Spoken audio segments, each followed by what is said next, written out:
DJ remix Santosh Kumar.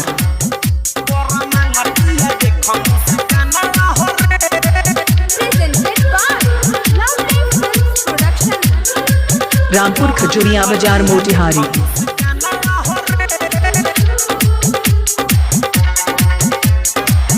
आप सुन रहे हैं अमित पटेल की आवाज में।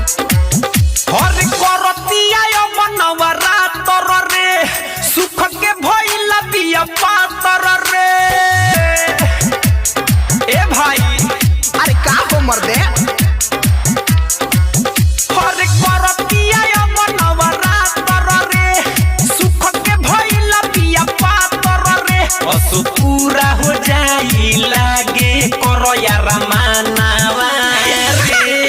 अरे लगन चरचराएगा, हाथ पियराएगा, मुस्कानवा को उठा के डोली में बैठा के अरे दूल्हे राजा ले जाएगा। आहा हद के रोजा देवी माई के ध्यानवा रे बर मांगतिया देख मुस्कानवा रे। धके रोजा देवी माई के ध्यानवा रे बर मांगतिया देख मुस्कानवा रे। हो तो का करो बेचारी, उमरो ढलता देहियो गलता। DJ Vikas Riga Sitamarhi. DJ remix Santosh Kumar. Rampur Khajuria बाजार मोतिहारी।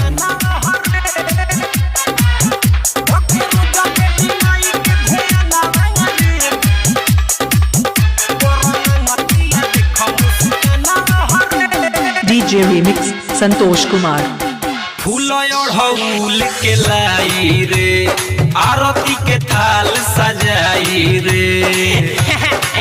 नारियलवा कौन लाएगा ओकर मौसा। अरे फूल ओढ़ौल के लाई रे आरती के थाल सजाई रे। सखियन सन के संगे अपना मंदिर दिया आइल रे।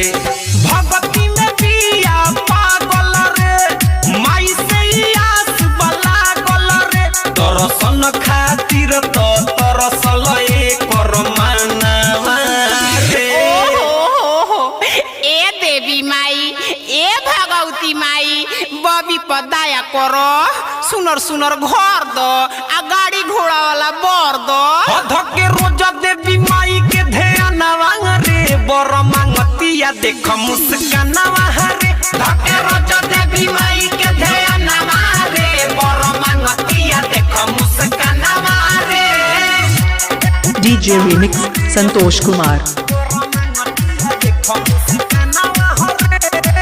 रामपुर खजुरिया बाजार मोतिहारी।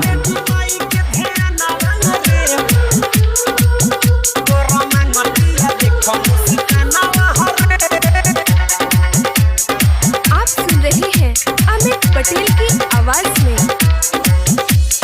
मन जुग दुल्हा जे मिली रे फूल जो सजाई खिली रे। हाँ तो कोरिया नहीं बहुते बढ़िया मिलेगा। अरे मन जुग दुल्हा जे मिली रे फूल जो सजाई खिली रे। कहतिया नवरातर अब कइल कहियो नाही ढीली रे। शिव प्रेमी अमित रे माई से बला गल प्रीत रे। सुन मरद खातिर हिठल बापा रानावा रे। आई हो दादा अरे हमर मुस्कान। अरे बाबू घरे चल घरे काहे टेंशन में बाड़ू।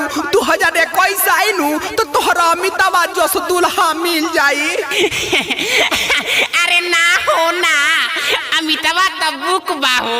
अरे त भुटेलिया नइखे तू एगो मार नखुआ बाड़ो। चल बबी घरे चल। धके रोजा देवी माई के ध्यानवा रे बर मांगतिया देख मुस्कानवा रे।